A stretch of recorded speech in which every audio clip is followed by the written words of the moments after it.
Alrighty, fellas, it is finally time. It is here. The Lunar New Year patch notes for PokeMMO 2026. Everything new being added to the game. We're going to cover it right now. Let's jump into it, okay?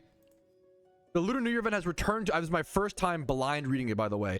A Lunar New Year has returned to PokeMMO. A fortune teller has appeared. Seasons for the New Year. Abundant Shrine is back. That's typical. Abundant Shrine features a leaderboard with an exclusive vanity for the top 200 players. I think that's more than... it's top 50 teams. 4 players per team. I think that makes sense.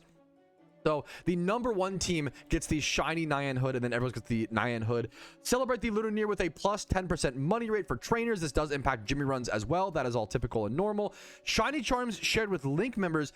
That's a cool bonus. That's new. Shiny charm shared with Link members have increased from 5% to 10%.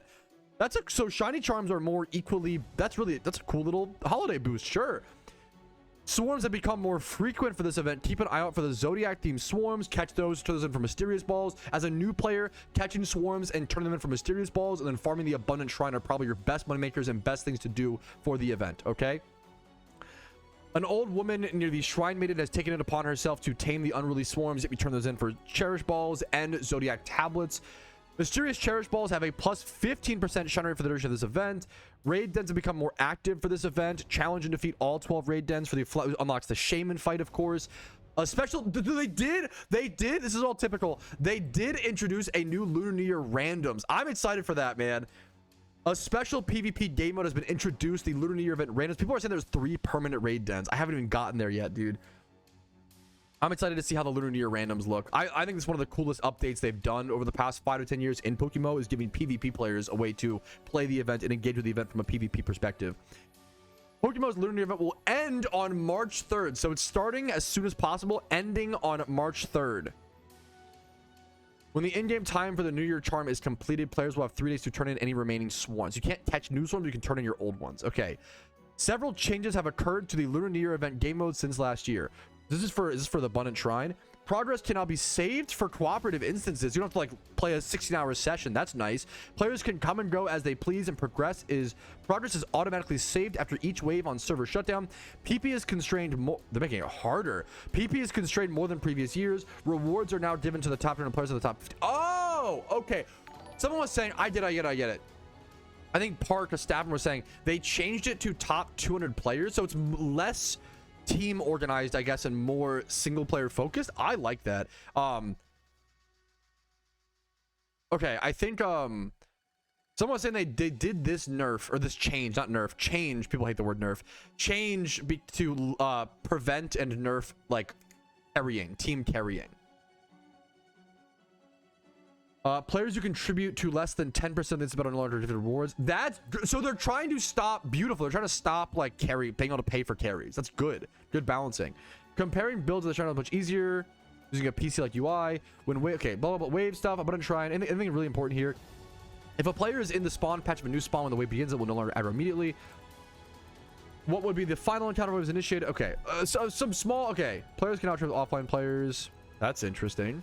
Like, that's gonna be so weird. I'm curious to see how that'll look. I'm really curious to see like how the Abundant Shrines changed quite a bit actually.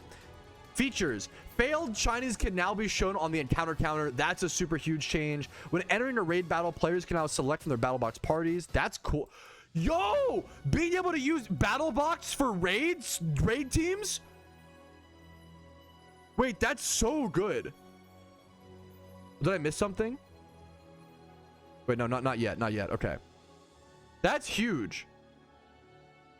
Being able to use the battle box for things that aren't just PvP is super good. TMs for Sing, Heal Block. Wait, new TMs? Sing, Heal Block, Sty Attack, Comet Punch, Storm Throw, Ancient Power, Discharge, Dual Chop, Fake Out, Magnet Bomb. Okay, all these moves. That's really cool. That's awesome. Okay. Envelope rewards, I see. Envelope rewards now scale super linearly based on player progress to discourage short-run farming. That's cool. In previous years, the strategy was to like beat the boss one time and then move on. Okay, we still have a lot of exciting stuff to come, so stick with me. Okay, moveset changes. We could do a whole video on this. Is gonna be in depth, like moveset, how that affects PvP and stuff. New permanent raid dens. Three permanent legendary raids have been spotted across Unova. These extremely powerful raids are only available to players who have unlocked Mount Silver. The raid dens are available for groups of 4. No matchmaking is available for these. Okay, so 3 permanent. What are the new raids? Do we not? Wait, is that a secret? Oh, do we not know? They're doing the PokeMMO developer thing of not telling us until we're in game. Is that the meme? So we'll have no idea what these 3 legendary raids are until we're in game and we can see. Someone said Swords of Justice. Oh, wait, that makes so much. Wait, that makes so much sense. 3. That makes them. That has to be it. 3 legendary raids in Unova. That has to be the Swords of. It has to be Terrakion, Virizion, Cobalion. I think Terrakion will be really interesting. Also, I mean, Virizion and Cobalion could affect like lower tiers like U and NU. I'm really curious to see how Terrakion affects the game. Okay. Theme extensions. I don't know enough about this. Messages in battle. Okay, changes messages in battle and messages boxes to overrun not automatically size. Okay, sure. A lot of little bug fixes. When releasing a highly. Okay, sure. Turn on the same account now autocomplete. The same account now autocomplete the mail recipient drop down menu. Team tournaments. Okay, menu. Okay, okay. Balancing and team preview. The team preview is now 90 seconds. Okay. A lot of like small good changes. Ah, okay. Now we're getting to the the thumbnail stuff. The noble steed has trotted into the gift shop. That's cute for a limited time. The musketeer hat and musketeer tabard. I think it's tabard, right? Tabard are also now available in the gift shop for a limited time. Dude, the horse. Ooh, the fire. The actual like Lunar New Year horsey pogging. I was saying that like they released the the reindeer, the Rudolph mount, and I was saying that I thought that was them like testing on how to do these animations. A lot of people predicted that was them testing how to do animations for an upcoming horse vanity. We all expected a horse vanity. Keldeo has left the Moor of Icarus for pressing ceremonial reasons. Why would they wait? Wait, okay, now we thought the 3 permanent raids would be Virizion, Terrakion, Keldeo, but now Keldeo, or sorry, Terrakion, Virizion, the what's it called? The sword trio, right? But Keldeo leaving implies they want to potentially do that. They updated on the movesets and the. Oh, so okay, they show. Wait. Terrakion. Okay, so it's confirmed.